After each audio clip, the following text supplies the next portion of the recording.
जब द्वारका में पहली बार राधा का नाम लिया गया तो रुक्मिणी के चेहरे का रंग बदल गया। उन्होंने श्री कृष्ण से पूछा, स्वामी, ये राधा कौन है जिनका नाम सुनते ही आपकी आंखें बदल जाती हैं? लेकिन कृष्ण केवल मुस्कुरा दिए। यही मुस्कान रुक्मिणी के मन में ईर्ष्या की अग्नि बन गई। उन्हें लगा पूरी दुनिया उन्हें कृष्ण की सबसे प्रिय पत्नी मानती है, फिर भी कृष्ण के हृदय में कोई और बसता है। एक दिन रुक्मिणी ने सत्य जानने का निश्चय किया। उन्होंने नारद मुनि से पूछा, क्या सच में राधा कृष्ण से मुझसे भी अधिक प्रेम करती हैं? नारद मुस्कुराए और बोले, देवी, राधा और कृष्ण का संबंध प्रेम नहीं, आत्मा का मिलन है।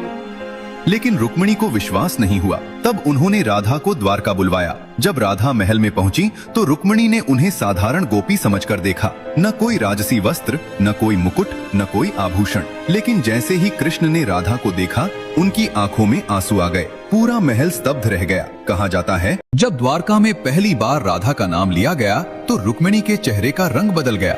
उन्होंने श्री कृष्ण से पूछा, स्वामी, ये राधा कौन है जिनका नाम सुनते ही आपकी आंखें बदल जाती हैं? लेकिन कृष्ण केवल मुस्कुरा दिए। यही मुस्कान रुक्मिणी के मन में ईर्ष्या की अग्नि बन गई। उन्हें लगा पूरी दुनिया उन्हें कृष्ण की सबसे प्रिय पत्नी मानती है, फिर भी कृष्ण के हृदय में कोई और बसता है। एक दिन रुक्मिणी ने सत्य जानने का निश्चय किया। उन्होंने नारद मुनि से पूछा, क्या सच में राधा कृष्ण से मुझसे भी अधिक प्रेम करती हैं? नारद मुस्कुराए और बोले, देवी, राधा और कृष्ण का संबंध प्रेम नहीं, आत्मा का मिलन है।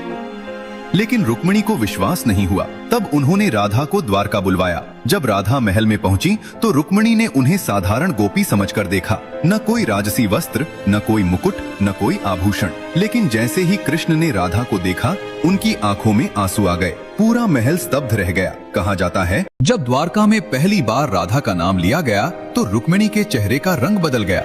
उन्होंने श्री कृष्ण से पूछा, स्वामी, ये राधा कौन है जिनका नाम सुनते ही आपकी आंखें बदल जाती हैं? लेकिन कृष्ण केवल मुस्कुरा दिए। यही मुस्कान रुक्मिणी के मन में ईर्ष्या की अग्नि बन गई। उन्हें लगा पूरी दुनिया उन्हें कृष्ण की सबसे प्रिय पत्नी मानती है, फिर भी कृष्ण के हृदय में कोई और बसता है। एक दिन रुक्मिणी ने सत्य जानने का निश्चय किया। उन्होंने नारद मुनि से पूछा, क्या सच में राधा कृष्ण से मुझसे भी अधिक प्रेम करती हैं? नारद मुस्कुराए और बोले, देवी, राधा और कृष्ण का संबंध प्रेम नहीं, आत्मा का मिलन है।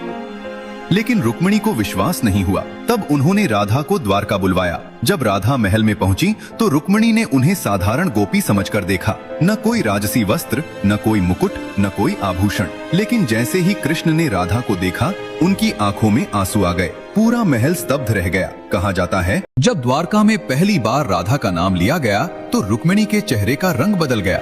उन्होंने श्री कृष्ण से पूछा, स्वामी, ये राधा कौन है जिनका नाम सुनते ही आपकी आंखें बदल जाती हैं? लेकिन कृष्ण केवल मुस्कुरा दिए। यही मुस्कान रुक्मिणी के मन में ईर्ष्या की अग्नि बन गई। उन्हें लगा पूरी दुनिया उन्हें कृष्ण की सबसे प्रिय पत्नी मानती है, फिर भी कृष्ण के हृदय में कोई और बसता है। एक दिन रुक्मिणी ने सत्य जानने का निश्चय किया। उन्होंने नारद मुनि से पूछा, क्या सच में राधा कृष्ण से मुझसे भी अधिक प्रेम करती हैं? नारद मुस्कुराए और बोले, देवी, राधा और कृष्ण का संबंध प्रेम नहीं, आत्मा का मिलन है। लेकिन रुक्मिणी को विश्वास नहीं हुआ। तब उन्होंने राधा को द्वारका बुलवाया। जब राधा महल में पहुंची तो रुक्मिणी ने उन्हें साधारण गोपी समझकर देखा। न कोई राजसी वस्त्र, न कोई मुकुट, न कोई आभूषण। लेकिन जैसे ही कृष्ण ने राधा को देखा, उनकी आंखों में आंसू आ गए। पूरा महल स्तब्ध रह गया। कहा जाता है,